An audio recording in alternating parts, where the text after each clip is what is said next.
I've never cut my armpit hair.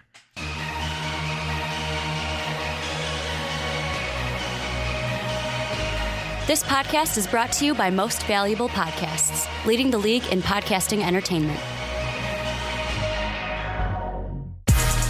What's up? Real MVPs, Ricky Widmer here, and welcome back.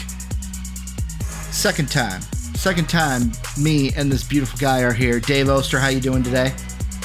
Doing fantastic. Episode 9 overall, right? Episode 9 overall. Well, you got a little bit in my head, Dave, because I was like, you know what? I want to redo it. I want to say how many episodes it is, and then you made me feel guilty. You're like, oh, I don't feel special. No, I would Dave never feel special. I would never.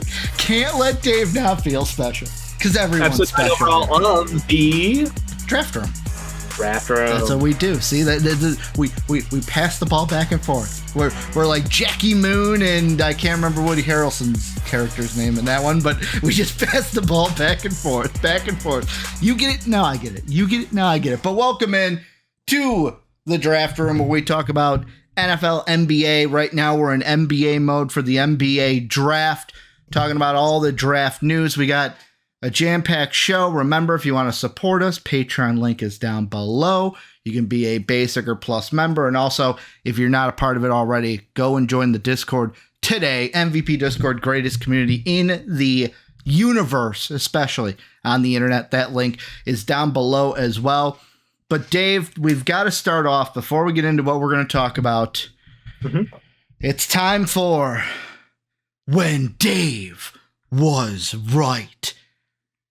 I mean, typically I like to do this victory lap, man. Do the victory lap. Typically I do this for prospects, but the draft lottery, I did kind of call the fact that one of the teams with the highest winning chance would win in San Antonio Spurs. So congrats to me. Apologies to Soapy. Detroit took a tumble. Took a big old tumble. Turns out Adam Silver might not like the fact that you egregiously tanked. That's one. Go ahead. So, as we've seen, Victor will be playing for Greg Popovich in what is one of the best situations possible for him. I think that we all can agree on. This was a team that intentionally went their way down to the bottom, but in a fun way. They played young talent for the majority of the game, and then the fourth quarter, they basically pulled themselves out of those games. But they moved on from Jakob Poeltl at the right time. They moved on from DeJounte Murray at the right time. They set themselves up for this year. And you know why they do that? Because the Spurs have always been one of the best franchises when it comes to overseas scouting. Tony Parker, former Spur, don't know if you heard of him, might have been pretty okay at basketball, was Victor's coach last year. Victor moved over to a much worse team so he could be a star and be the guy on a roster. And it paid off pretty well. I mean, he was probably going 1 overall anyway, but this has been fantastic to watch him with the Mets. I'm super excited because this just means like the Spurs are back, baby. Like it's inevitable. The Spurs for 20 years were the Spurs, and now Spurs again. So I've got one distinct thought after the lottery. Sure. This is rigged, right? Like, it's totally rigged, right? And this is one of the many times that I have to mark down, or a few times I should say, that I did. Yeah. But, like, the thing, Dave, that I think of is I look at the Spurs, and it's like, obviously, like, oh, I want to keep Greg Popovich around here. Let me give him Victor. Then I look at the Hornets, and it's like, team with some good young talent. You want to make the Eastern Conference, like the Western Conference is competitive. That's the word. I almost said competable, almost made up my own word, but competitive. Yep. And you want the Eastern Conference to be like the West. So, hey, let's go ahead and give them a number 2 pick. Then the Blazers, oh, wait, if Dame leaves, they go to poverty. Let's keep Dame happy, keep him in Portland. We also want a star to be loyal to a team. Let's go ahead and give them the 3rd pick. I think each one of these picks is built in riggedness because like the Rockets, like, oh, we already gave you, like, you already have your core. You'll be fine. The Pistons, if I'm a Pistons fan, I'm furious because not only did your team suck the most to actually get the number 1 pick, The league just said, nah, bye-bye, have fun at 5. How far can you fall? That's right, 5. Mm-hmm. I'm also mad because of the whole Bulls thing. Like, we played Adam Silver's game. We could, like, AK, we should have just tanked. We should have just said, you know what, Lonzo, you're hurt. DeMar, you're hurt. Let's tank as well. But no, we competed for a play-in spot, Dave. A play-in spot, because we all know those are playoff teams. I mean, Miami's a play-in team. No, they're a playoff team, Dave. No, they made the playoffs. They went to the play-in tournament, Ricky. Yeah, but if you play in the first round, you're a playoff team. Yeah, but I'm just saying they went through the play-in. Yeah, but they were also the highest. They were also the highest seed. They would have made the 7th seed anyways, right? Weren't they the highest seeded? No, they were 8th. Okay. Well, were they 7 or 8? We beat the Raptors, and then we played Miami. Oh, they lost to the Hawks. They lost game 1 to the Hawks. Yeah, so, yeah, both teams that were playoff teams, because they were playoff teams in the seedings, shocker, made the playoffs. Like, hey, it changes things up, man. I love it. It's the best addition to the game. I get it what it is, but because you made the play-in, you're not a playoff team until you play playoff games, in my mind. Top 6 are playoff teams before the playoffs. 7, 8, 9, 10. No. But I'm saying, like, once you play in the first round, you're a playoff team. They're a playoff team because they're playing. But I'm just gonna be a jerk right now. And, how many times can Ricky say the word playoff before it loses all meaning? But the draft lottery was fun.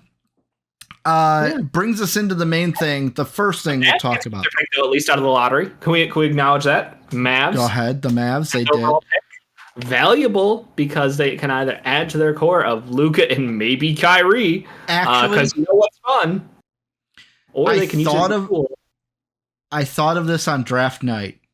Yep. And I'll ask you: did the league wanting the Mavs to keep their pick? Was that the only reason why the Bulls got screwed? Because if the Bulls would have moved up, the Mavericks would have moved down because the Bulls behind them. So clearly, Luka staying in Dallas is more important for Adam Silver, right? I agree. Like, if you look at it that way, I can't be mad. I agree. Luka staying in Dallas is higher on Adam's mind. But it's out of reach. The tinfoil is out of my reach right now, Ricky. Otherwise, I would have worn it with you for that first segment. But yeah, I think that if you were to map out how this could be ideal for NBA and their ratings and their marketing and everything that makes them money with TV deals, I would agree things worked out pretty well overall. Yes. The only thing that's kind of going to be interesting is the fact that as a Bulls fan, you shouldn't lose all hope because we still have a Portland-Chicago handshake deal we've got to work out. Because otherwise, we're handicapping Portland's chance to trade any future first-round picks till 2028. Yeah. So they've got to give us something to clear up that restriction. Otherwise, they might have some difficulty flipping assets. Let's put it that way. And there's a chance we could walk away with something, or there's a chance we could walk away with nothing. Just give us the 3rd overall pick. It'll be fine. Give us Scoot. Give us what we need. I've heard rumors, and I'm not going to get too into this, but I've heard rumors of, like, they would love to add a star to their team. A DeMar DeRozan? Maybe a little better than DeMar DeRozan. Levine? Maybe a Zach Levine for 20, I think it's 20, which would be the New York Knicks pick that they own the rights to. And you need some contract filler in there, so maybe like a Nurk and a Simons or something, you know, something to get the juices flowing. I'm just going to float out there. It's never happening. But I think Bulls fans should expect something in terms of like maybe that Knicks pick or maybe something down the road from Portland to free them up, because it does seem like they are very clear on expectations are flip the asset and keep Dame happy. So, well, gotta compete, gotta make things happen. Rookies don't typically factor into championship runs too often. So, well, Dave, and that brings us to, we know who number 1 is going to be, whether Adam Silver wants you to think number 1 is going to be someone else or not. Can't say you're going to find. But like, so number 1, we know who it's going to be. Victor, congratulations, you're a Spur. Dave, there's a lot of questions about number 2. I feel like on many people's big boards, and I'm going to say it right now, on your and mine, both of us would have Scoot as 2, right? Right behind Victor. Okay. You'd be correct. I just wanted to make sure you were like me because I have Scoot as number 2. Enjoyer, yes. So Scoot's number 2. However, Dave, Woj said it on draft lottery night. Yeah, right away. You had a tweet where Jonathan Givony. I always get his name wrong. Call him Gio. Givony says not only does he hear that Brandon Miller could be 2 or will be 2, but that Brandon Miller's also doing bad in interviews and workouts. Yeah, he's out of shape and he's having terrible interviews. Mm-hmm. But within the same segment, talks about how NBA front offices are pretty sure that Brandon Miller's going to. That's what he's hearing. Well, now, can we just add in the asterisk of last year at this time, Jabari Smith was number 1 overall? Right? I think that was everybody was pretty agreed on the fact that it wasn't going to be Paolo. Yeah. Right? It wasn't going to be Chet. So you're thinking another thing here of like instead of this 1 it's 2, but this is smoke season. Smoke screen season, whatever. Yeah, it's a lot of misinformation because you got to assume that anybody who wants Brandon Miller is going. Well, we all know that Portland pick is up for grabs, right? Like that's unofficially official. So if we start putting out there that Brandon Miller is out of shape, he's having terrible interviews. It starts to add that little bit of whatever out there. So, gotta ask questions, I'm curious to see the consensus out there might be one thing, but we'll see what Charlotte wants to do here. And that's what I'm going to ask you, Dave, is that let me set it up here. Basically, your choices if you're Charlotte, draft Scoot, draft Brandon Miller, or trade the pick. Those are the 3 things on the table in my mind. Like, you're going to do one of those 3 things. If you're the Charlotte Hornets, looking at their roster, restricted free agents are going to be PJ Washington, Miles Bridges still having to deal with his off the court issues and coming back. So that was already done at the end of last season. Maladon is also an RFA, and then their UFAs are Tsunami Papi. They got Svi Mikhailuk, Dennis Smith Jr., Isaiah Thomas, and then Scotty Lewis and Kubolka, if I'm saying that right, are there UFAs? Dave, in your mind, if you're the Hornets at 2, what are you doing? Are you picking, trading? And if you're picking, are you taking Brandon Miller at 2? What's interesting to me is this decision makes sense as far as I don't know necessarily there's a wrong answer. Let me start with that because I think a lot of people want to go away from Scoot for the fact that you have LaMelo Ball. Why do you need another point guard? Who needs a small point guard? You got a big point guard. That's even better than a small point guard. I would like to counter with the fact that LaMelo Ball is 6'6", 6'7". And if you want to rewind to the year that LaMelo Ball draft talk was happening, and I was out here telling everybody why he should be the number 1 overall prospect, telling everybody that he's going to start his career as a point guard, he's going to continue to add muscle, add mass, and work his way over to a 1-3 switchable wing. Because I'm right, and I know basketball. That's another mark. That's it is. This is exactly the plan. LaMelo Ball off ball is something that we haven't gotten to see at a great deal yet because of the fact that this roster is hamstrung. So what would be very intriguing to me is going after an aggressive ball handler like Scoot, who is amazing downhill. He's a crazy good athlete, great wingspan for his size. So you're not really giving up much defensively there, but you're adding in another creator. So this means that, hey, if LaMelo, we're going to assume healthy already out the gates. I know he missed the majority of last season due to an injury, and this may be a concern with the Ball family now overall, as Chicago fans know. Yeah. Lonzo has a knee that is just toast. We're going to hope LaMelo's not in that same situation. We're going to hope that LaMelo will be healthy next season. So we're going to say LaMelo Ball, maybe off ball, could be even better. Get this. I'm not saying take away all his possessions. I think it's a dueling point guard situation here. And it makes both better, and it means there's no drop-off. It's very similar to what we had seen with Atlanta. When Trae Young was on the court, Atlanta's offense worked one way, and when Trae Young wasn't on the court, prior to the DeJounte Murray acquisition and coaching change, I would even have to toss that in there because that does factor in. Their offense really struggled, and they could not get the ball to the best person for the shot. Their looks were worse. Their shooting percentages were worse across the board with Trey off the floor. They just don't have enough guys who could create for themselves and for others. And I think Charlotte should really consider going with Scoot because of what we've seen in other situations like that. You have a flexible point guard wing combo in LaMelo who is truly special. And by not bringing another true ball handler, you're hampering your own team. You're hampering his progression as a player. And I think you're holding yourselves back. Brandon Miller is a plug-and-play guy on 30 out of 30 teams. Mm-hmm. No questions. He's a good shooting wing who is great from the outside, who will be above average as an offensive player for you, as a second option. Probably going to look at 15 to 20 points a game. That's what I expect of him. Decent defense. He's above average defensively. Maybe I'm not giving enough credit there, but above average defensively, well above average offensively. Great shooter, great size. There's nothing wrong with him. You could plug and play him anywhere. I just feel like this is a roster that if your building block is LaMelo Ball and Mark Williams, you've got your 1, your 5. Yeah. If you slide him over a little bit, guess what? You add in another great pick and roll player. We know Scoot's a hell of a point guard.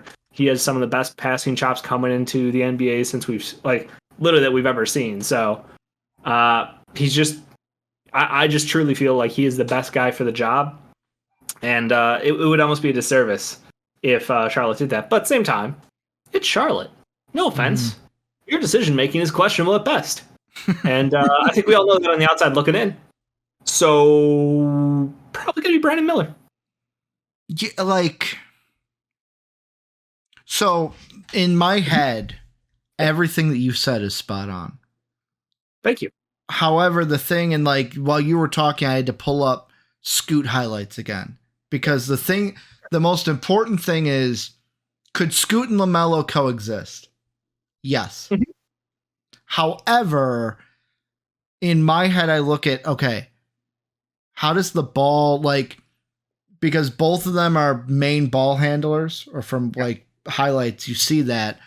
Wow, that's who has the ball most of the time? Because I feel like if both of their strengths are passing because they have the ball and they're creators, which one gets to dictate the offense? Is it going to be you got to keep two drivers happy, or it's we already have a driver of the offense, we need someone to fit into that, not be a backseat driver or a passenger seat driver. Concern. And I'd like to counter that point with, go ahead. LaMelo Ball is one of the best full court passers in the NBA. Absolutely. Transition passing is phenomenal. Yep.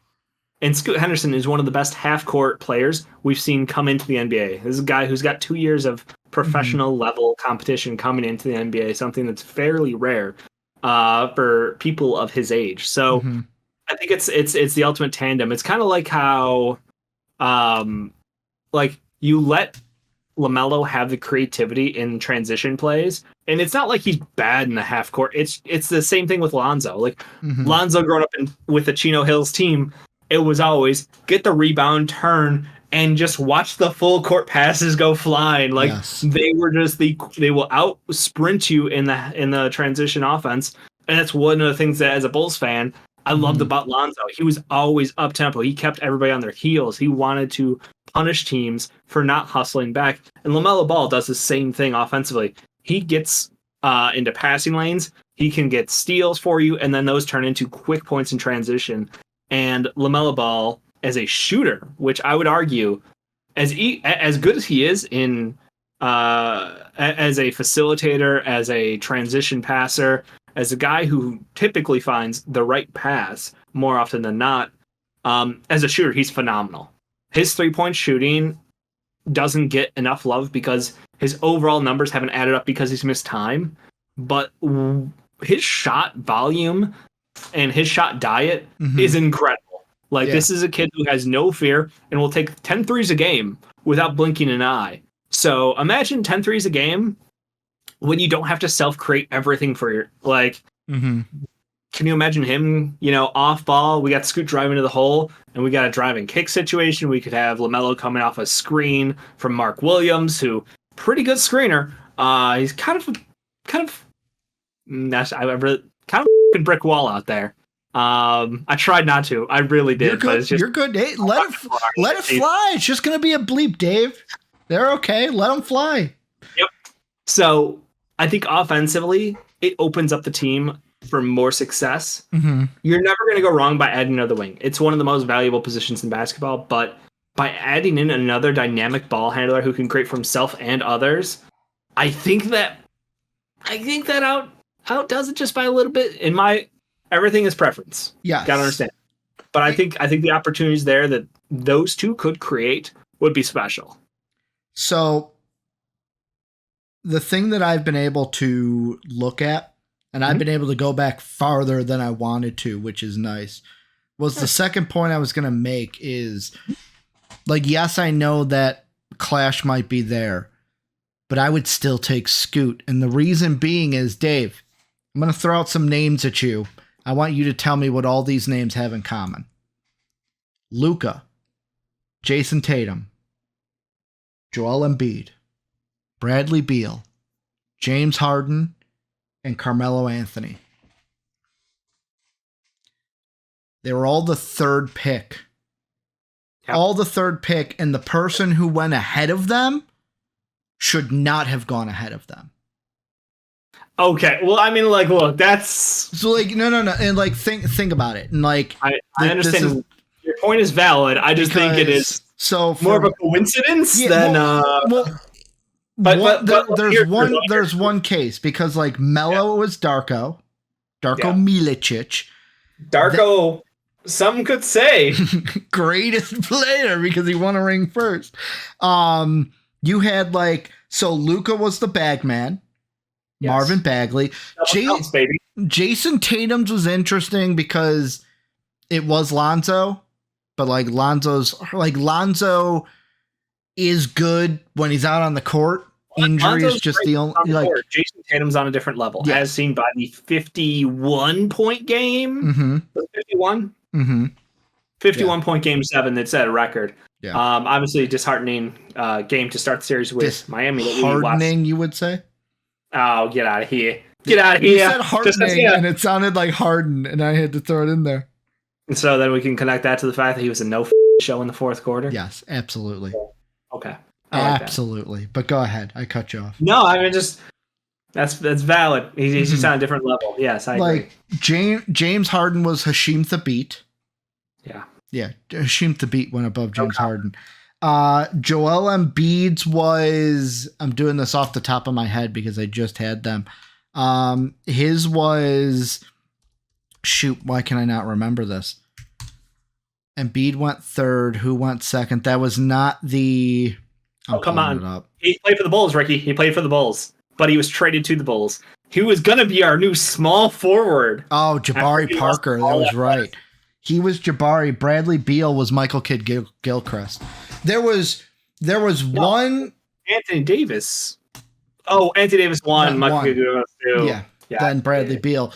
I'm sorry. Anytime I hear MKG, yeah, I just have to throw Anthony Davis's name next to it. One that I thought about, and I'll ask you, is Darren Williams. Because Darren Williams went 3 in his draft. Yes, CP3 went right after him, but that's 4. Would you count Darren Williams in that category because he went 3 and Marvin Williams went ahead of him? And he was technically a better player than Marvin Williams. Marvin Williams was a good player for a long time, to his credit. He didn't play on any good teams. He didn't really elevate any teams.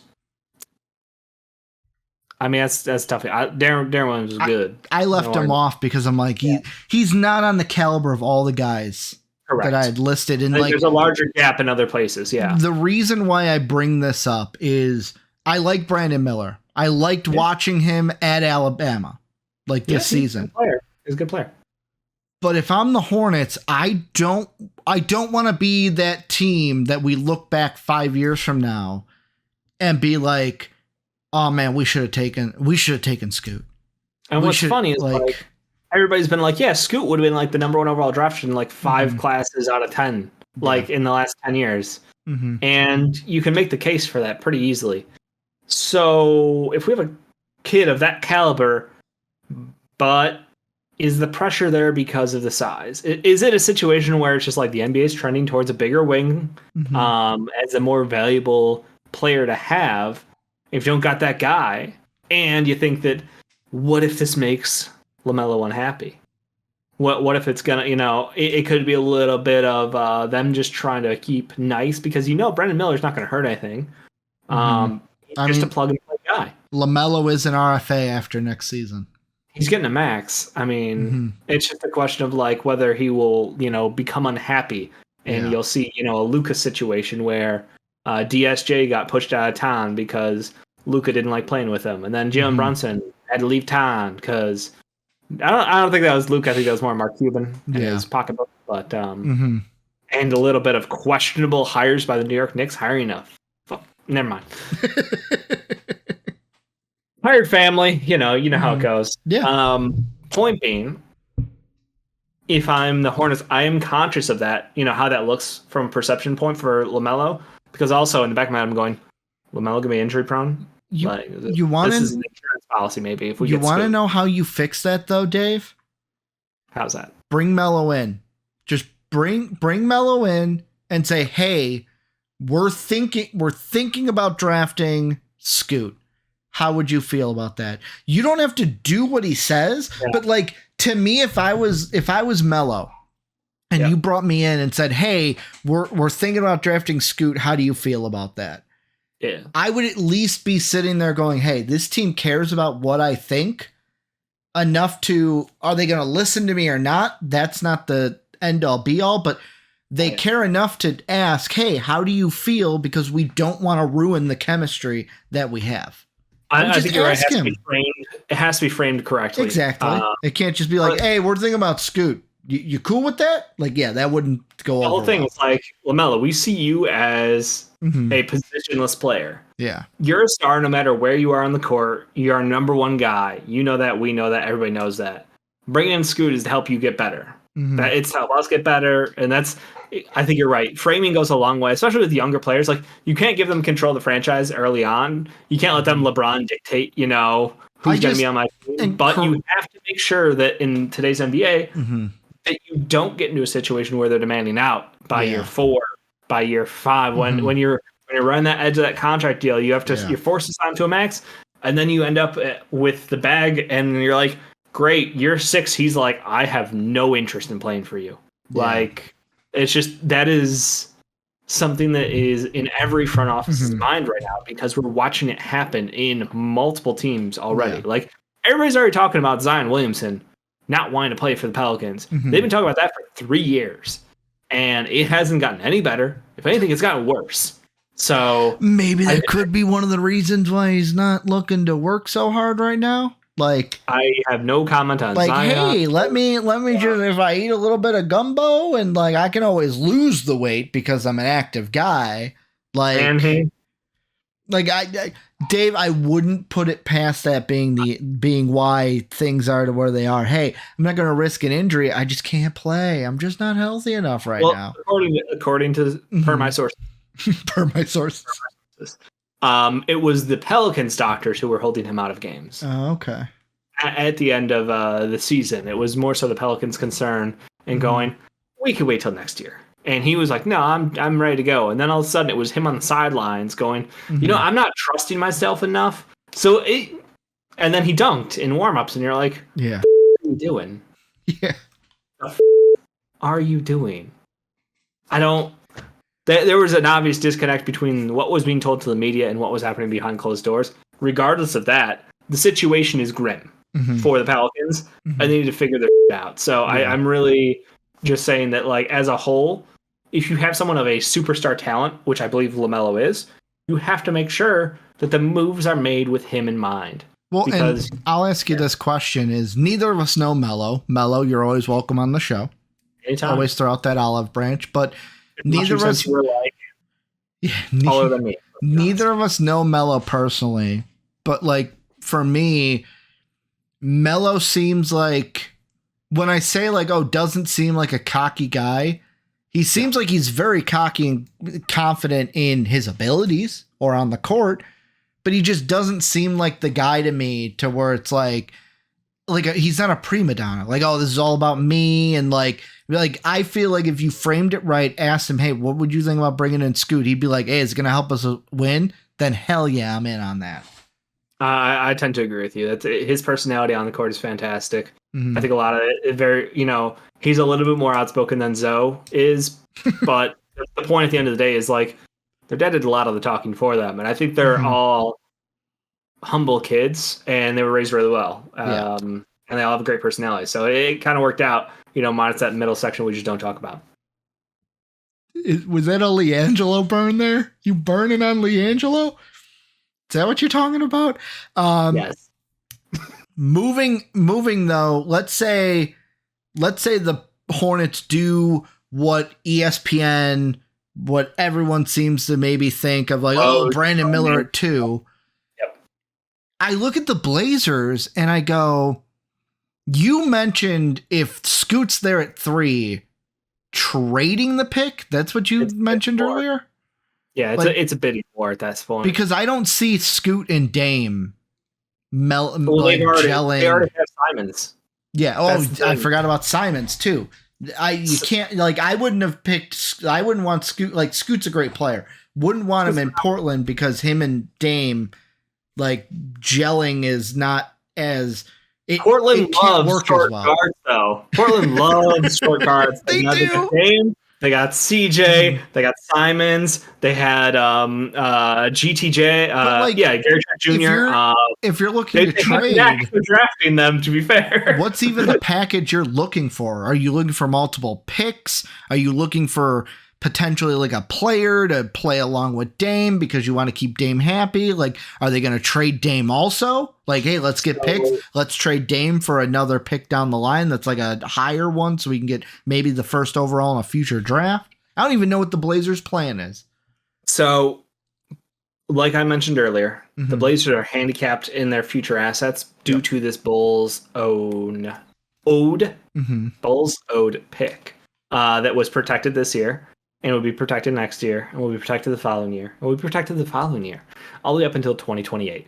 So this pick is monumental for them because they need to move on from the Bulls holding the rights to these picks in order so they can package further assets to go all in on Dame. And Dame has made it clear that the answer is we're going all in on me. We're going to win a championship. That's the goal here. And if you're not on board with that, we're not on the same page. The moves that I would expect them, like, in order would be you're trying to swing for the fences with trading 3 for a star. You want a second guy to be there with Dame. Now, I think there are a number of guys who are on the market. Obviously, there's a pair of guys in Toronto in Pascal Siakam and OG Anunoby who would be very interesting if they were to go after those two guys. Julius Randle will be on the market after this dog postseason he had. They also, like, the Knicks also have, like, RJ Barrett, who's up and coming, had a really good, to the first couple games. He had a good postseason. Kind of terrible up to that point, though. And they've got a handful of interesting pieces in picks. So if they want to, like, flip to keep flipping kind of situation, that could be a route they could take. The Bulls have a couple of aging, stars who we could sign and trade if we want to get down to that kind of situation. Do we just give them back their pick if they give us 3?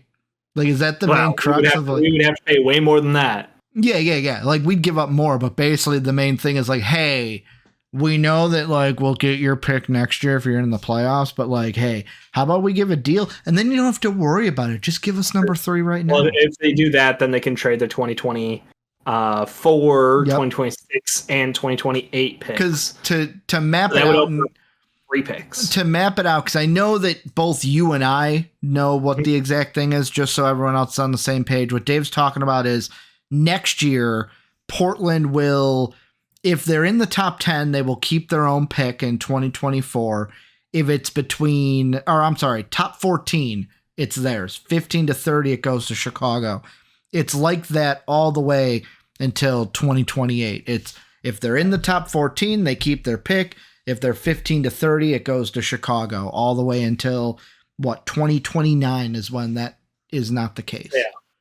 they would open up a treasure chest of picks that they could flip Mm-hmm. going forward as well. Not only flip, but also right swapping for Yeah. hey, in the off years where you can't trade due to the Stephen rule, you could do, hey, better of the two, whichever of us, you can have our rights. So like they have a lot of flexibility opened up after that fact.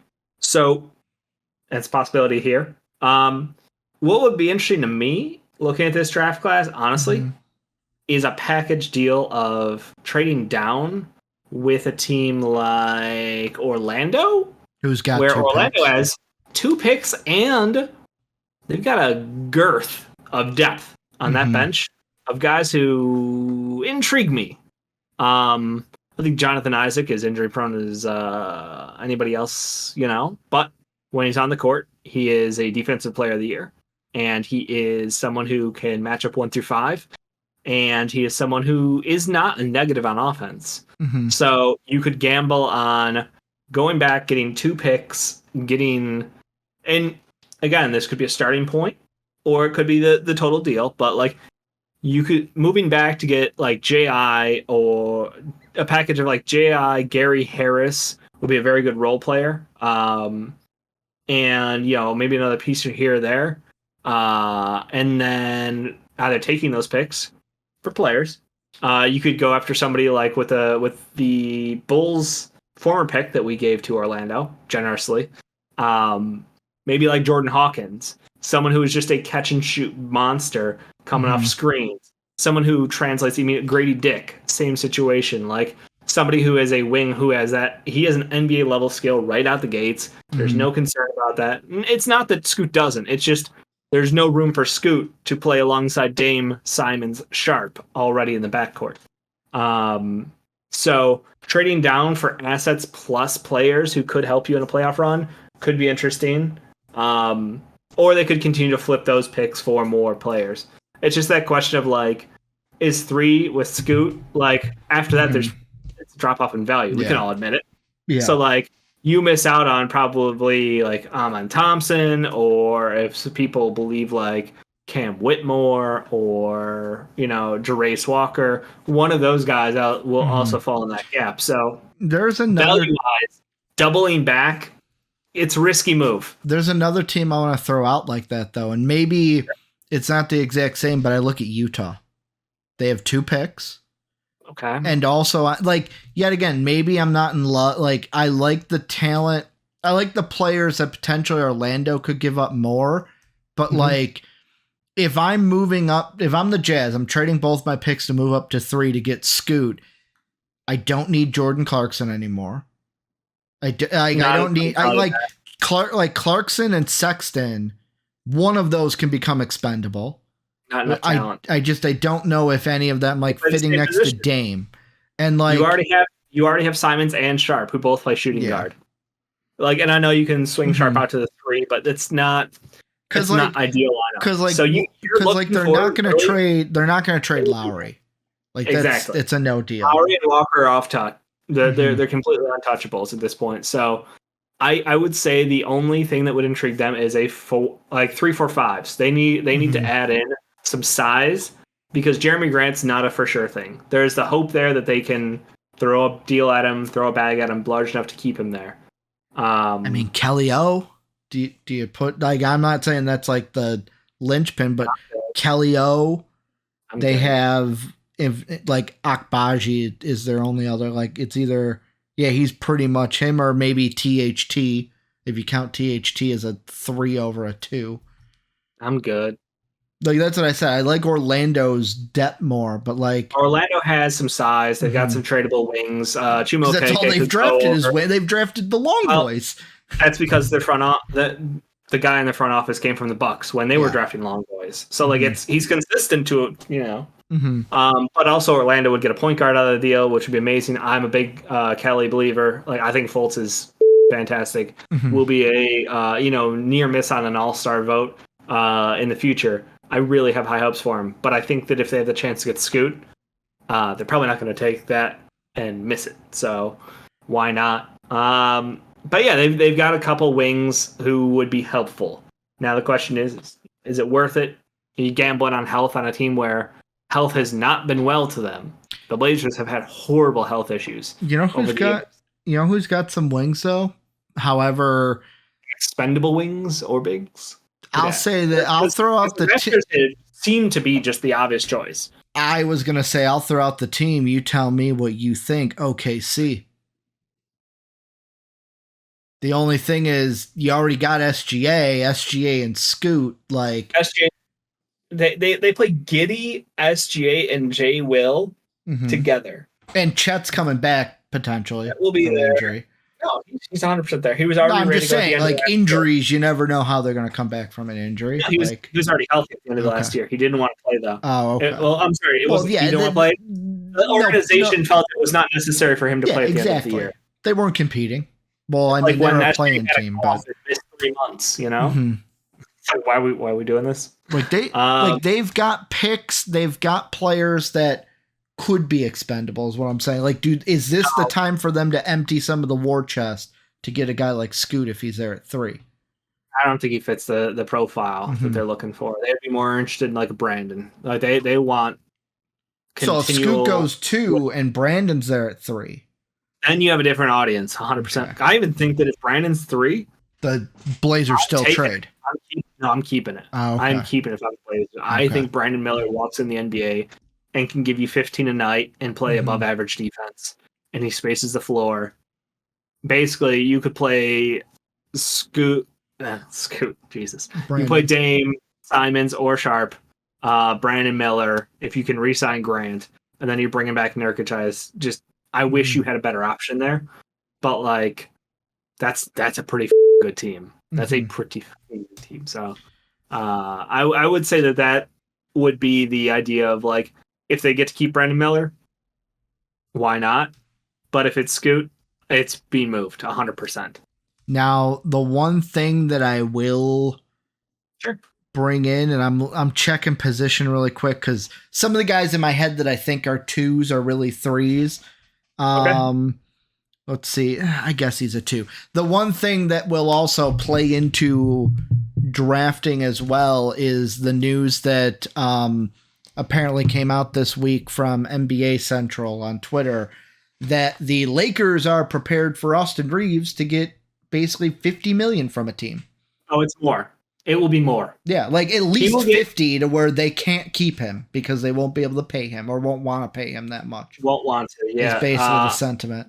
I would say his playoff performance is probably going to earn him between 60 and 80, which 80 would be the max he can receive this offseason. I would believe between 60 and $80 million will be offered towards him. There are teams with money, and he is a capable wing. And he's a 2, but he is a capable ball handler. He hustles. He plays decent defense. His shooting's decent enough. Like, it's all coming together. This is all under the brightest spotlight possible. Now, credit due for playing off of LeBron James, Anthony Davis. You're probably not the focus of many defenses out there.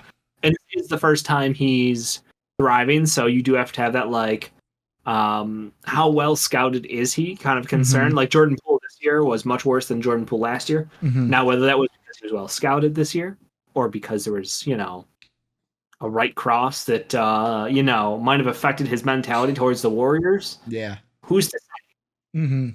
But the idea has to be out there that, like, Austin Reeves is outperforming any expectations. He's having a fantastic postseason, and he deserves the bag. He will get the bag, and it's unlikely he will be a Laker.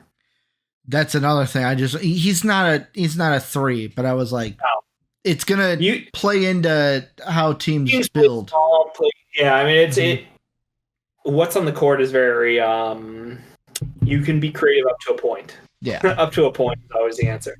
Dave, what we're gonna do is here's what we're gonna end with, and here's what I'm thinking. So when it comes to the combine, you watched a lot more. You watched a lot more combine than I watched. Yes, I did. So what we're gonna do is I just want to pick Dave's brain on some guys. We got 8 guys. Just picking Dave's brain. 1 or 2 I might have a thought about because I do like some of the guys, but The first one, I will start off with a guy that I do like, is there was a tweet today it was from last night. Adam Finkelstein said, not sure it moves the needle for teams, but Oscar Tshiebwe just had a strong pro day workout, shot corner threes surprisingly well, and showed he's been working on playing out of shot rolls with floaters and passing off dribbles. Dave, I'm going to clip has either already played or will be playing as we're talking, because he had a video there of him shooting. Do you think that, of course, I think he's still a 2, but is Oscar's second rounder? Yeah, that's okay. I was like, 2. Oscar, that's a stretch, man. If you got him at shooting guard, man, that's a big. No, not like that. I meant first round, second round. He's a second rounder. He's not a 1, he's a 2. But does this is this true? Not sure if it moves the needle, or can this rise his stock a little bit and make sure he is a for sure second round draft pick? Because he ain't gonna be a first rounder. He's not a first rounder. He measured in fairly short, to be honest with you. I think he was 6'7" without shoes. 6'7", maybe 6'7" 3/4. I'm gonna cut you. Million tabs. I'm gonna cut you off real quick. Tell everyone the thing you were telling me though about measurements and what's a little here. Well, okay, so the height measurement's one thing, and that's fairly accurate. Like, I don't think many guys are like trying to, lower their height. Height is always something that is looked well upon in the NBA. But what's interesting that we've seen this combine class is standing reach is something that people are starting to manipulate standing reach to have a better vert, which makes them look more athletic. Yeah. Now, Oscar real quick. Oscar did measure in at 6'7" and a quarter for his height. So not your ideal 5, let's say. At 6'7" and a quarter, it's pretty short. But he is a balls to the wall rebounder, to his credit. He does hustle very hard for those rebounds. He gives you 100% effort when he's out there. His wingspan's pretty good, 7'3.5". It lets him compete at an elite level for that. Do I think he's anything more than a bench energy guy? No. Still bad with roll. Will shoot threes? Don't know in games. But to the main point Ricky brought up about measurements, the standing reach is being manipulated. And a couple Reddit detectives, Twitter detectives, started calling out some interesting inconsistencies. For somebody like Jalen Wilson, where he's 6'5.5", standing reach is 8'3.5". Okay, doesn't sound bad on paper. But then you start looking like Cam Whitmore's 6'5" and 3/4, so just a quarter inch taller. But his standing reach is 4 inches longer? Could have just longer arms, Dave. Could just have longer arms. Rick Whitehead, same exact measurements as Cam Whitmore. Let's going now. And then you start to see guys like, Jordan Walsh, who is 6'5" and 3/4, who did not only have, he's 8'11" reach. So, thoughts start to infiltrate the brain there as far as how much can we trust measurements. I would just say vert seems to be manipulated because of people adjusting their standing reach to maybe not stretch out for the top inch, inch or 2 or 3. So make that vert look a little bit better. Height without shoes is a fairly, like, wingspan and height without shoes are not things people are going to skimp on, in my opinion. Yeah. So his smaller stature, even with his improved wingspan, he's at best a second, and that 3-point shot will likely never be seen in the NBA. I'll be honest. It's like a Ben Simmons practice shot, man.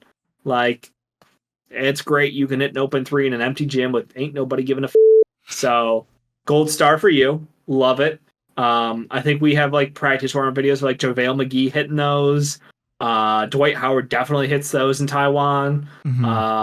It's not proving a point. It's saying yeah, I can hit them in an open gym, but there's a reason why you weren't allowed to take them in college, right? It's not, when you play that many years in college as a freshman, it's different than a upperclassman. I will asterisk my argument for that, at least, because As a freshman, some guys don't have their coach's trust. As you've mentioned, some coaches have systems. And if you don't fit that system, well, that's a shame because he's been a coach for 30 years. And you're 18 years old. So not going to win that argument very often. And I'm just going to say this. I got to do a little research just to make sure that this one coach is still at this school. Yeah. Through his career, he played 2 years at West Virginia and then 2 years, obviously the last two at Kentucky. Yeah. Two pretty big coaches that I would say are pretty much set in their ways. And Bob Huggins, who has been with the Mountaineers, I don't know, since we were juniors in high school, Dave. Yeah. And then Coach Cal, who I believe has also been with Kentucky since we were in high school. Longer. Has he been with Kentucky longer than we were in high school? Because he was in the NBA. Here, let me see. I think he started right before we went to high school. He went to Kentucky A. He was at Memphis when we were in high school because he coached D. Rose. Oh, that's so true. He was when we were in high school, he was in Memphis. Then in 2009, when we were 19, before we got to our 20s, Dave, he went to Kentucky. When we were in diapers, he was with the... I knew college for a long time. He was with UMass when we first were born, then was in the NBA with the Nets and the Sixers, and then went back to college. So Memphis was where we really... But, like, two coaches stuck in their way. Like, here's the thing with Oscar that I will say. Longer than these 5. Mm-hmm. I'll agree with you. I don't think he's a 5. I think he's a 4. My question is, can he be that stretch? Like, I love what he can do rebounding, and I love energy. If he can, if he can add that outside shot, just not sharpshooter, but just at least have it to where we do see it, that's what's going to get. Like, I almost look at this and go, we've seen this before, but I hope you're really taking this seriously, because that video, what we saw, that's what's going to get him on the court. Yep. And then he can show everything else that he can do. I agree.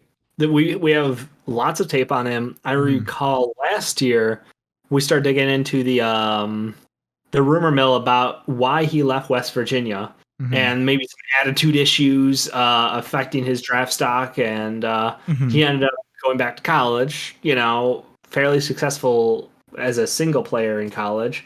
Overall season, not the way he wants to finish, but point being, like, we've seen his game. There's a ton of tape on it. There's not many surprises left out there for us. So the fact that he's willing to take these shots, at least, you're right. It should be seen as a good thing.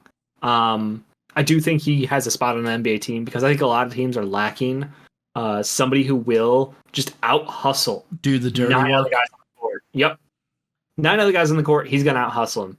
He will put in 100% effort there to get you those extra possessions to ensure that happens. So I like the idea of him. I like the idea of him trying to shoot threes and trying to show that, hey, I can still grow my game even though I'm an upperclassman.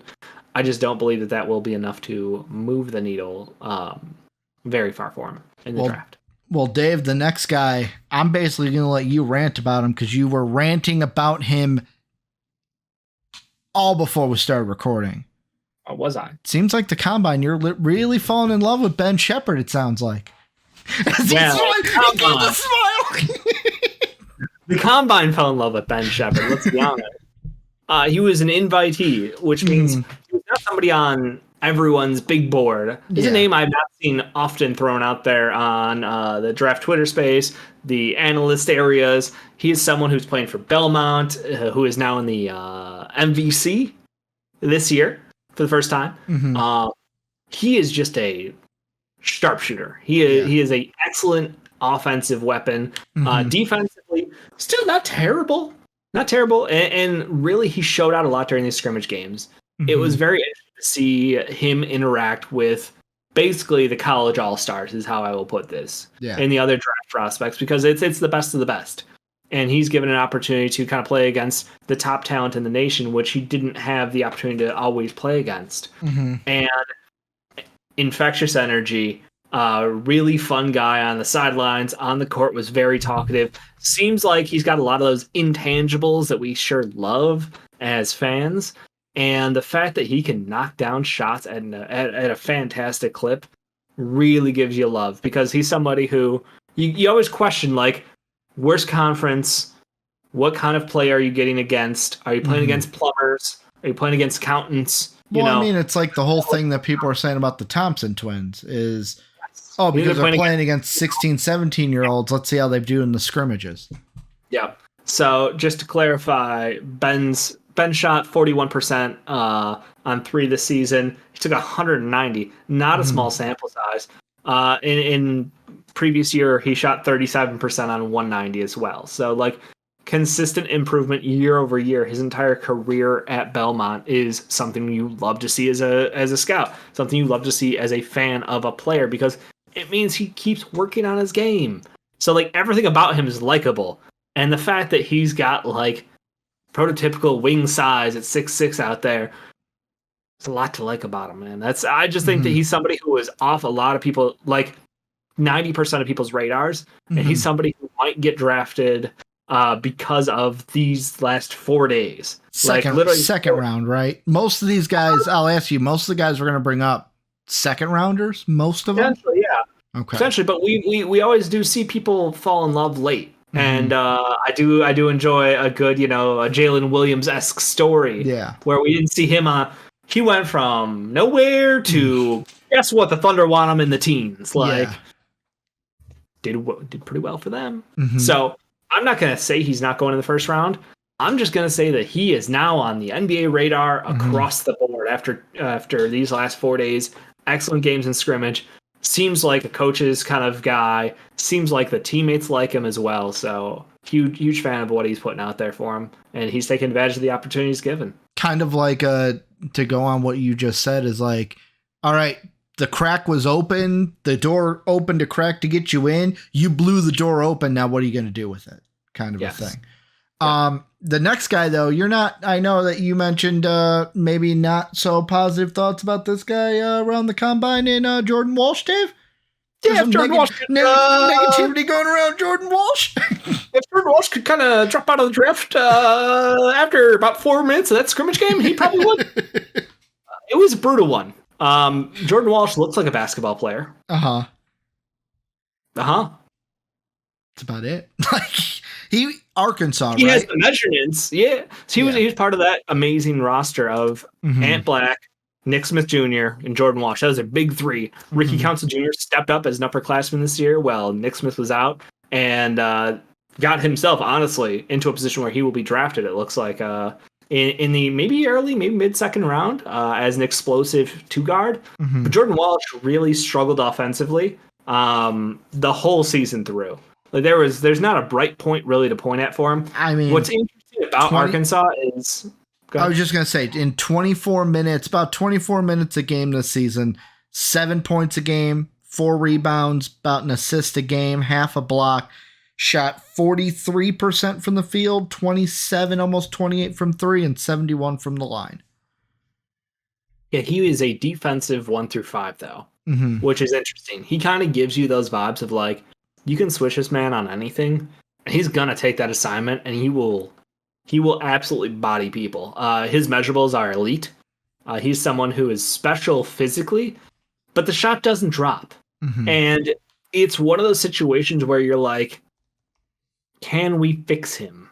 Because I feel like teams out there can, and a lot of teams want to think they can, and we've seen prospects like this in the past. We see these uber athletes who come to the NBA like, but when he gets a shot, though, watch out for him.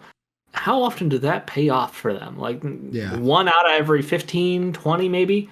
If there were a team who would take a shot on him, it would be the Thunder, because they do have one of the greatest shooting coaches in NBA history, because they do like these prospects who are, you're going to get one of the best defenders in college basketball at a just dirt value in the second round likely, and then you are under no rush to develop him. But everybody's talking up how he should go back to college because his season was a disappointment. His combine has been, outside of measuring in pretty well, has been a disappointment because he's just not. Sounds pretty bad when you say that he should go back to college 4 minutes into a scrimmage game. Sounds pretty bad. Can't shoot. And you can't stay on the court if you can't shoot. It's that simple. Like, ask the Cavs how they feel about guys who can't shoot. Kai, I'm waiting. I know you're a Magic fan. He's a now. Magic fan now, Dave. They all can shoot in Orlando. I'm not even gonna touch that.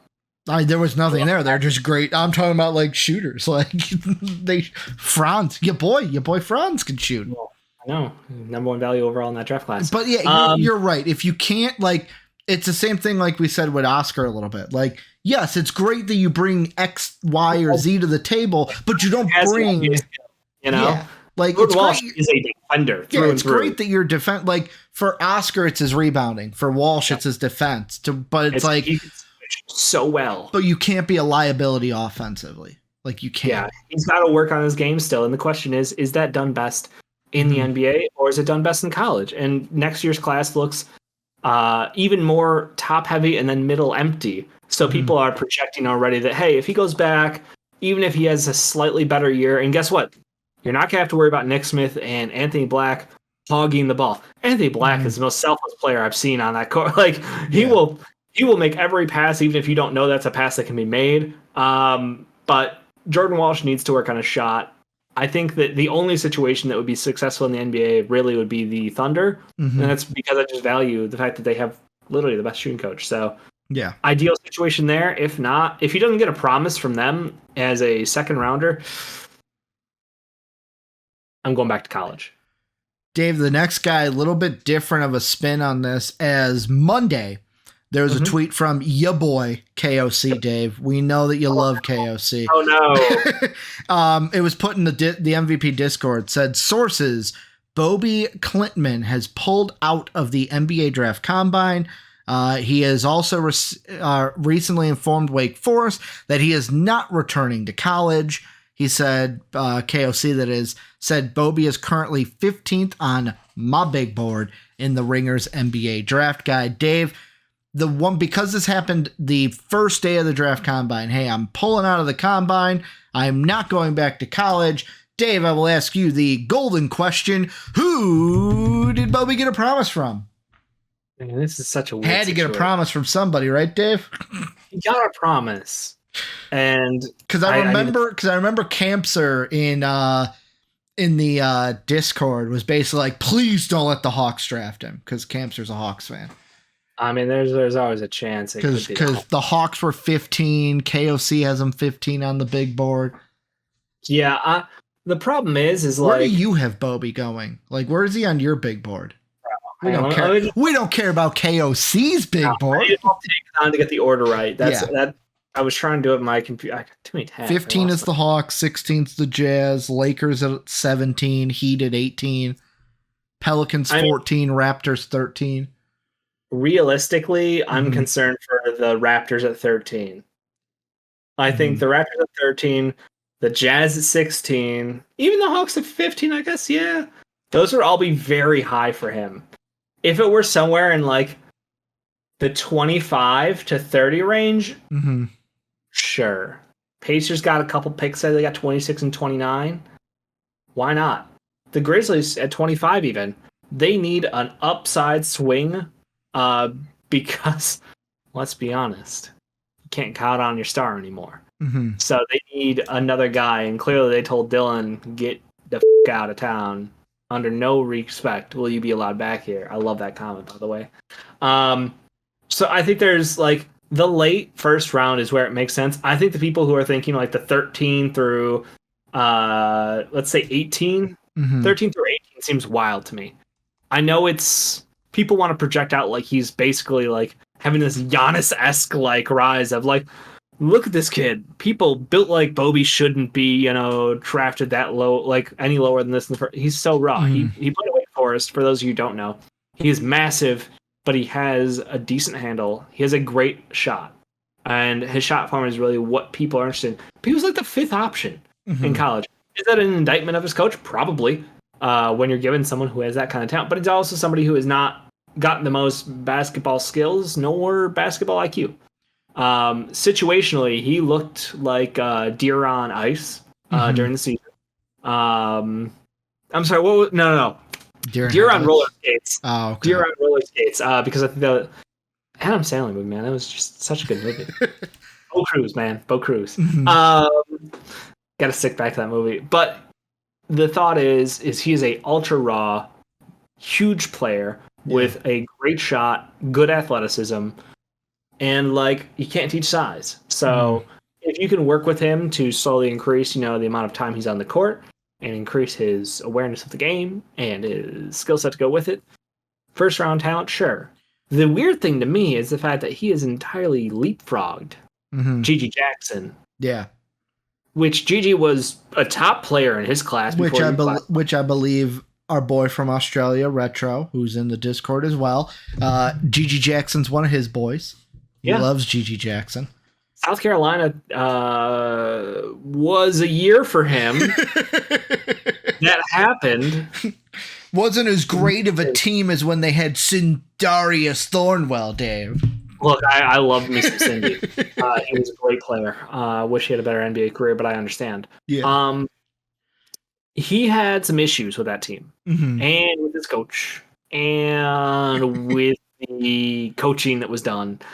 And it does not raise great... Like, look, he's an 18-year-old. You're going to say some dumb when you're 18. I think we can all just acknowledge that. You will. And, like, you have to write that off.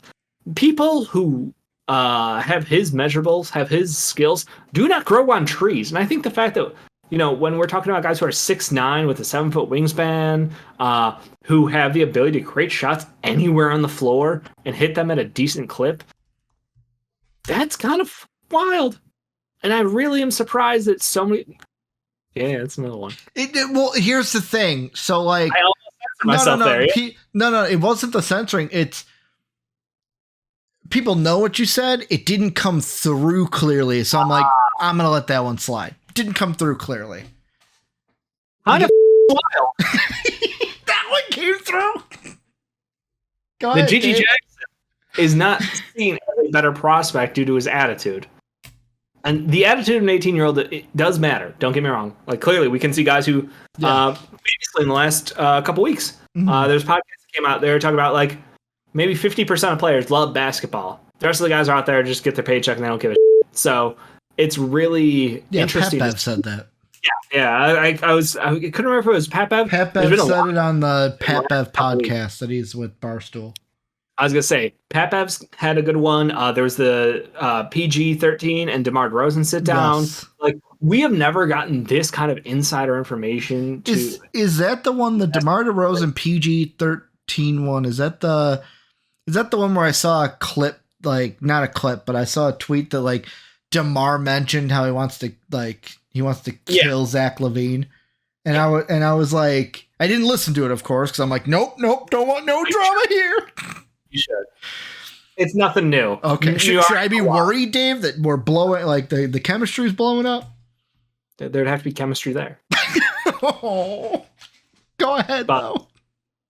But yeah, I think the access to these players to hear stuff like that, like where you only hear like 50% of the guys that love the game, the other guys are just there for a paycheck. Like, that does change your perception on, like, how much as a franchise do you want to invest? I'm a $600 million company in the draft, and do I want to invest $40 million, $30 million into you as talent if you're someone who thinks you're better than everybody else around you, who thinks you always know the right answer, who thinks that nobody else should touch the ball regardless of how good they are, who thinks that maybe, attitude is something you have to weigh. Everything is, it's a data point at this point. So Bobby Klintman, being as highly rated as he is for someone who is a 4th or 5th option in Wake Forest, who received very little consideration outside of his measurables and a couple of clips, skyrocketing is very interesting to me.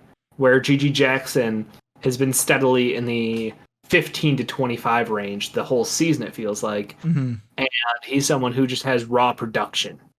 So it's a very, it raises questions on what people value. Two things that I have of this. Is this just thoughts of, you mentioned like, oh, like what if the promise is later? Is this like a Chandler Hutchinson situation where it's like the Bulls at that time had 2 picks. Hey, if you're here for the second one, we'll take it. Because like you immediately mentioned the Jazz. Jazz are what? They're at 9. They're at 16. But then they're also at 28. Are the Jazz basically like, hey, we're either going to take you at 16 or 28? If we don't think you're going to fall past 16, we're going to take you. But if it like comes like if we're getting the sense you'll be there at 28, you will be a Jazz. Just don't panic if we're not taken at 16. I would target the Jazz as one of the more likely candidates, and I think that we always joke about. Could it be the Nets? Could the Nets with 21 and 22? The Nets would be interesting because they have their 3, 4, 5 seemingly locked up. Mm-hmm. It's not enough that you would pass on someone who you truly believe in. Don't get me wrong. But Mikhail, Cam, and Clax are fantastic 3, 4, 5. Mm-hmm. They do have DFS, who seemingly is going to get shipped out of town as well. So like they have a glut of wings, and I kind of like a couple of their bigs that they've got working. So like that'd be interesting for them if they did. I really think that it's likely it's either the Jazz, the Pacers. I could see the Kings consider it as well, as well as the Grizzlies. I think it's one of those 4. Okay. I think that is seemingly, and I hate because that's multiple picks, but that is in order. I would probably say Pacers, Jazz, Memphis, Kings. All right. Are the teams that probably talked. And you know what I need to find this year? Last year I had it, and I have not found it yet. Usually there's a Twitter account that keeps track of who has visits with which teams. I've not found that yet, but I will find that and bring that to the table for the next show. Works for me. Next guy you wanted on the list, Dave. I'm just going to say OMP because that's his initials, but Olivier-Maxence Prosper. I tried it. OMP. It doesn't sound as cool as like I don't know. It like JSN in the NFL. It doesn't have that same ring. OMP. Sure. So, God, that's terrible. So yeah, moving past that, Ricky. He's someone who played in one of the best starting 5s in college basketball. Marquette had a really good team. Notably, Kolek at point guard and the other prospect in this class. Am I blanking on him? Marquette. Why can't I think of it? You said Marquette, and I was like, wait a second. I'm pulling her up. Oso Iguodaro. Yeah. Okay. So Oso Iguodaro and Oliver have been basically put up against each other as like both these big wing / center-ish like tweeners. Both of them are interesting prospects, and I would say Prosper is kind of taking the edge on that one. He seems to be he measured in really well. He's had some good time at the combine, talking to scouts, talking to former players, coaches, front office members. It seems like his time on the court in the combine scrimmages, he looks the part. I would say outside of him, like Daron Holmes out of Dayton would be the only other guy who was like, as those kind of like, they kind of fell under the radar because of different situations. But on the court in the combine scrimmage, both of those guys stood out very clearly. So I like him as a potential late riser in this whole process. He's somebody who probably was seen as if he got on the board, like a 45 through 60 pick. Now it seems like he's really cemented himself with the chance to work his way in with some great workouts. Maybe you could get to the top of the second round even. Very interesting because he's a player who's kind of unique as far as his build. So I don't want to say like it's impossible for him to make it to the first round, but like he can do a bit of everything out there for you. And I think that is intriguing enough to front offices where he's like, he'll take threes for you. He'll get you boards. He can move the ball a little bit as a pass. Like he can do a bit of everything. He's very successful as a player. And like I said, like he's not looking to pass first. Don't get me wrong. He's not like Coleman Hawkins, who we're gonna talk about in a sec. Way better passer, but defensively, I don't want him to go, Dave. Come back home. Can we jump over to him right now, though? Sure, yeah. I guess like if you just want to make me sad that Hawkins is going to be leaving me. So I guess Shannon Jr. might be coming back, so yay. I mean, Jr. should. He played well for us. Yep. But Early Coleman, I hate that he's doing well, even though I love it. Coleman Hawkins, offensively, gifted player. You got to admit, for guys with his size and his passing intuition, like he can read a defense and they can stick him at the top of the key, and they allowed him to do this at the combine itself. They put him at the top of the key, and like you make something happen. Like he is getting that kind of like I'll say like Draymond kind of style run at the combine, but they wanted to see what he could do with the ball in his hands, which is rare for someone with his size. I've seen him bring the ball up the court multiple times now. So like he did it in college and they allowed him to do it here. So like there's obviously people are like, yeah, he's fine. Now, decision making for passing, maybe he looks to pass a little too much. Maybe he's a little turnover happy once he gets in the low post, where it's like, dude, do you know how big you are? Yeah. Turn around and go yam it on somebody. Like he doesn't necessarily take advantage of his situation offensively. He might settle a little bit, some could say, but the fact that he is someone with size and creativity for passing and the vision for it, he's got a lot of teams interested out there. So I would say if you're an Illini fan, there's a better than not chance that he is gone. Yeah. And there's a decent chance that Terrence Shannon might return. Yeah. Whether it's to Illinois or to a transfer portal near you, I can't tell you that, but I hope it's not a transfer portal near you. That's the early rumblings that I've seen so far. And my take as well. I agree with that. I think that Hawkins is somebody who I don't personally love, but I think that teams want that kind of a prototype player. So they're going to take a risk on him and try to get him in and see what they can do with him, because they don't come along that often. Well, because like the one thing I will say, and this is obviously something that I have expertise on because I'm an Illinois fan and I watch their games all the time. The thing that like the only reason I can think of like why he's like that is because you think about what this team was supposed to be at the beginning of the year.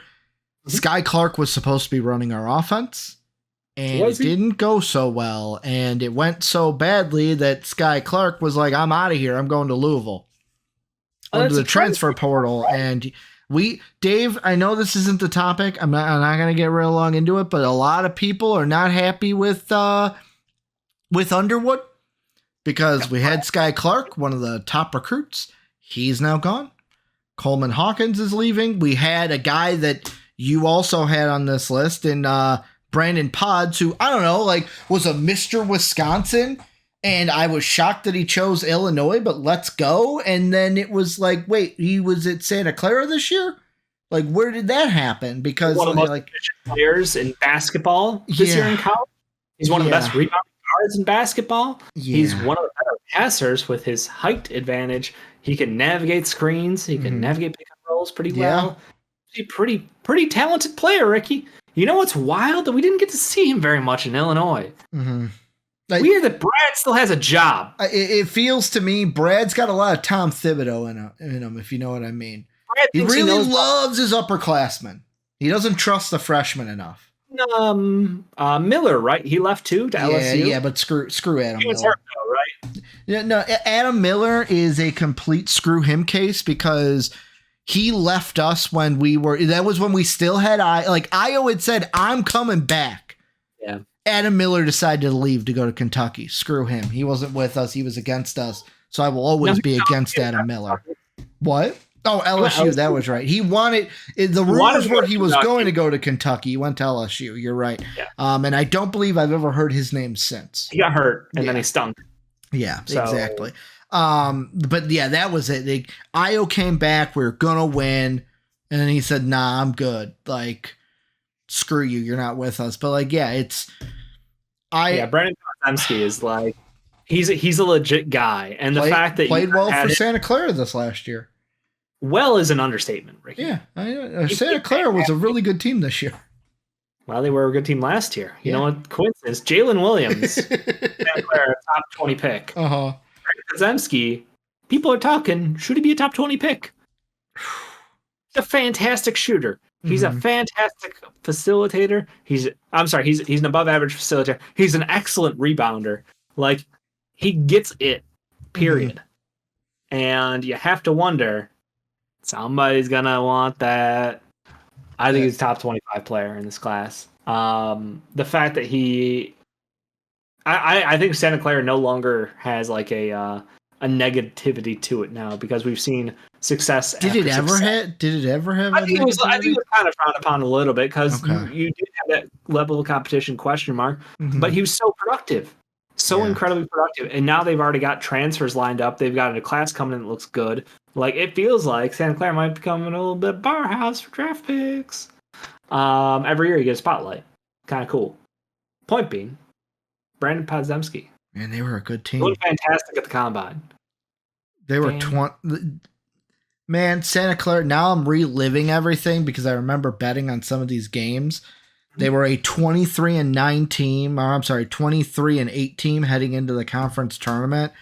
Yep. And I totally forgot that San Francisco went on their run in the WCC. Yeah. And basically, like, they played one game, they lost to San Francisco. That was my point. I'm just reliving that now because I'm looking up, like, because I was shocked, Dave. I was like, I thought they went to the tournament, but they did not. Yeah. Fair enough. I mean, he's only, I would say, like, to his credit, though, like, Santa Clara is still Santa Clara, so, like, they did play Gonzaga. Always the showdown in their matchups. Those were, like, 2 of their 5 or 6 losses this year. He still handled himself pretty well, even though he was, like, the first game he did much better than the second, but he was definitely the target. Like, they focused in on him, and second game he got locked up. First game, though, he held his own, so credit to him. Like, he can rise to the occasion as long as he's not getting tripled, Sorry, I'm looking something up, and now I can't. No, you're good. Is this year's? No, that was it. So, just so I'm right here, San Francisco. So, how the this is one bracket that I hate style of bracket, Dave, in college basketball, where it's like, like 4 teams play the first day, then you got first round buys, 2-day buys, 3-day buys. Yeah. Santa Clara had a 2-day bye. San Francisco had already won a game heading in. But 2 of the names that you have left on your list that you sent me. Yep. One of them, because I want to end with the other one because I got a joke for it. Amari Bailey is one of the names that you mentioned. Yeah, Amari Bailey is someone who stepped the up this year. Jalen Clark was the defense. He was the defensive player of the year for UCLA and the entire conference. I believe he was even voted, even with the injury where he missed the last 5 games of UCLA's season. He was kind of the catch-all. He was a lockdown guy. It was a very fun watch. But the entire season, Amari Bailey came in as a highly touted prospect, and UCLA has a veteran ball handler in Jaime, JJJ. And you kind of watch their evolution throughout the year. Like there are moments where Amari, because he was primarily a bench player, little bits in spurts where he would he put a couple plays together back to back. You start to feel good about it, and you're like, I can kind of see what makes him tick a little bit here. And post injury, the opportunity arose where he was kind of shifted into the starting lineup, and he took over their conference tournament, and he took over in the NCAA tournament. So those last 5 games of the year for UCLA, even though they ended unsuccessfully, we saw the best of Amari Bailey when the lights were brightest, and that always means something to me. I know you get the tournament shine, you fall in love with the guys late in the year. You do. But his felt like that, Venn diagram of opportunity and the situation for him, the opportunity of the tournament, putting a focus on his gameplay, on top of the fact that, hey, you got injuries on the team, you need to step up, and this team from UCLA was him, in theory, another young star in Adam Bono, who has underperformed the hell out of the season. We'll see if he decides to stay in the draft or not. It's a very thin class for center, so he might remain. It's still to be seen. 2 weeks till the dropout date as we record this. So he may have dropped out by the time that this even goes live. We'll see. Yeah. I mean, that's one thing that we haven't mentioned is players have until June 1st. June 1st. Yeah. So, Dave, it's going to be funny because how we usually record these on Thursday. You and I have the routine of we've been recording these on Thursdays.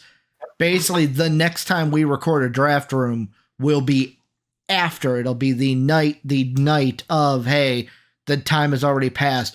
Who stayed, who went. We will know that by episode 10. But yeah, Amari Bailey, excellent combine, excellent scrimmages, excellent measurables.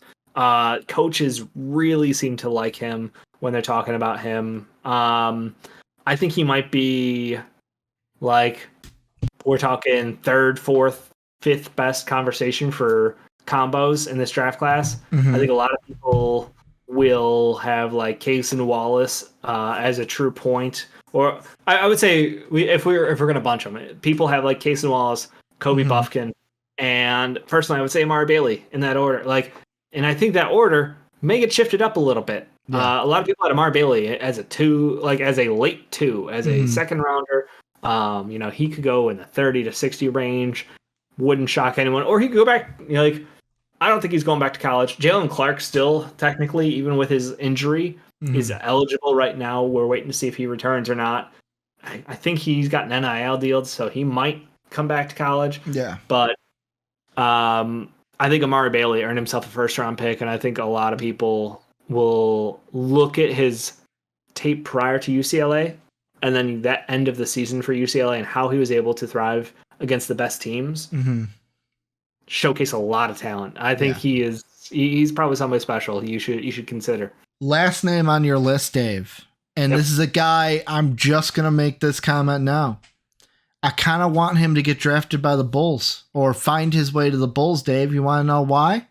Because the name is Tristan Vukcevic. Yeah. Here's what I'm thinking, Dave. You tell me if this makes sense. Last name, Vukcevic, has the word Vuk in it. One of the sponsors for the Bulls, Jeff Vukovich, Nationwide. Can you imagine Stacey King singing the Nationwide jingle while planning that going into while Vuk is checking into the game? Oh, Vuk's checking in? Let me tell you about Jeff Vukovich. I can already hear Stacey King and all the funny stuff that he's saying on broadcasts. The fact that we can't get Marko Simonovic in the game, I'm pretty confident we're not going to take Tristan Vukcevic. I'm going to take a hard pass there, too. But what I would say is he is a 7-footer who can shoot the lights out the ball. He is an excellent sniper from 3. You see a traffic cone? Absolutely. Is there hope there that he could be more than that? Maybe. He's young. His time playing in Europe in the ABA, he is treated like a center traditionally, unfortunately, over there. In their game, he's asked to kind of bang down low. Does not work well for him. He's not that kind of guy. He is a stretch 5 in the truest sense. But if you could just get Brook Lopez to be his only contact for the next 3 years, maybe there's hope for him. Maybe he could, learn to play a little bit of defense, swat a little bit better at the rim, because his shot is it's pure. His shot is pure. He can knock down. He can get you buckets. He feels like a guy who is way better for the NBA than the any European league. And I wonder. Initially, I looked at him as a draft and stash, and I think that would almost be a disservice at this point to his career growth. I think he would benefit a lot from being a G Leaguer if he wouldn't make an NBA roster, which at this point, he's not really I don't think he could be getting real minutes on an actual competing team. On a tanking team, when they go 15 deep, why not? But he's a guy you want to maybe invest in because it's low. You could probably get him pretty late in the draft because all he is just a big who can shoot. Yeah. But he's young. There's room to mold him. There's room to grow. And I think that, 7-footers who shoot threes, literally, it's like butter. It is just bizarre. I think he thinks he is Kevin Durant, minus the fact that he has none of the athleticism of Kevin Durant. Okay. It's a shame. But if you got the confidence, that's all you need sometimes is the confidence. Talk about, like, growing up, I watched a lot of Kevin Durant, and that's who I style my game after. And you're like, cool, I can kind of see it. And you watch Tristan, and you're like, you know.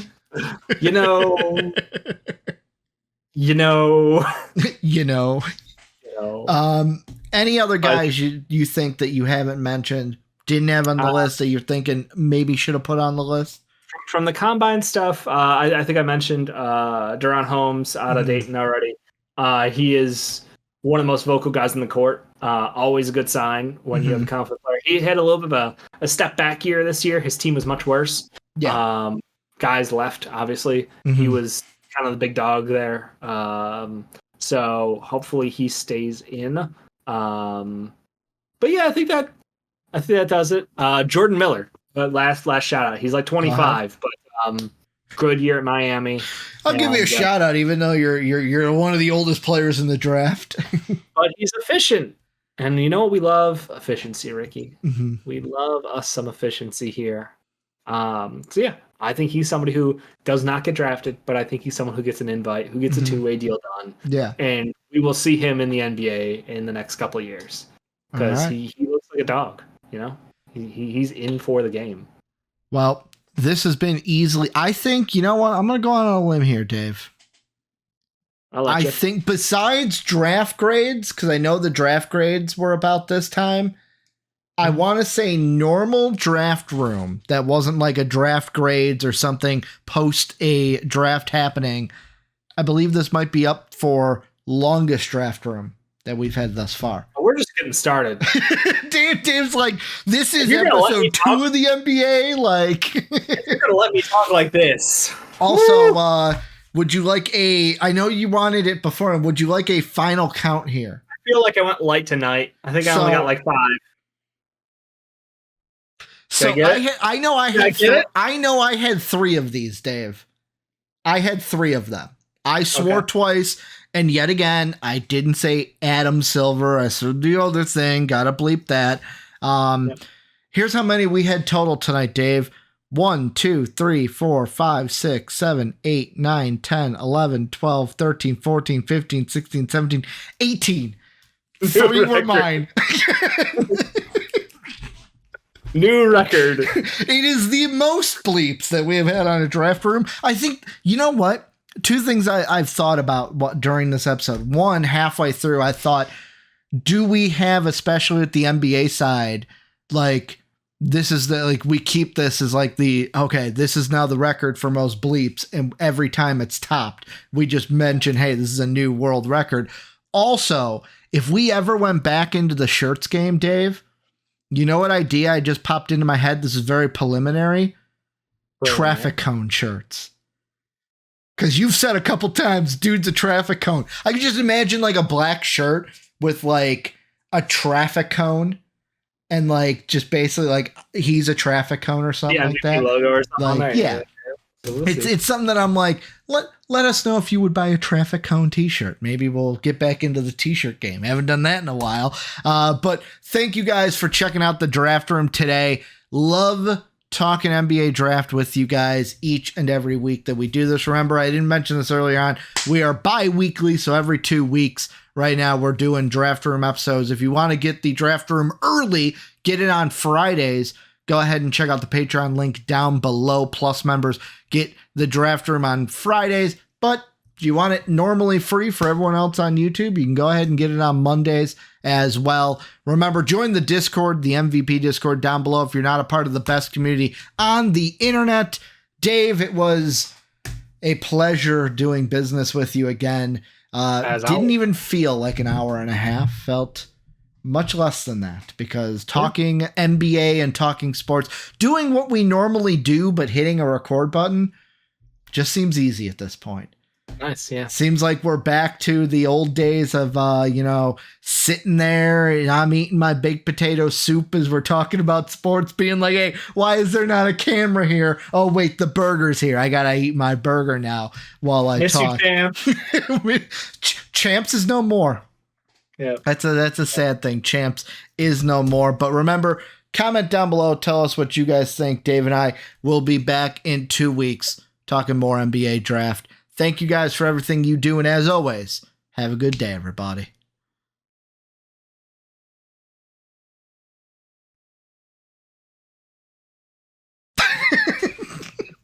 As always, we'd like to thank the people that make these videos possible, our patrons whose names are displayed on the screen now. If you would like to become a patron, go ahead and click the Patreon icon in the bottom right. And if you'd like to check out another video from MVP Sports, hit the video in the upper left. As always, thanks for watching.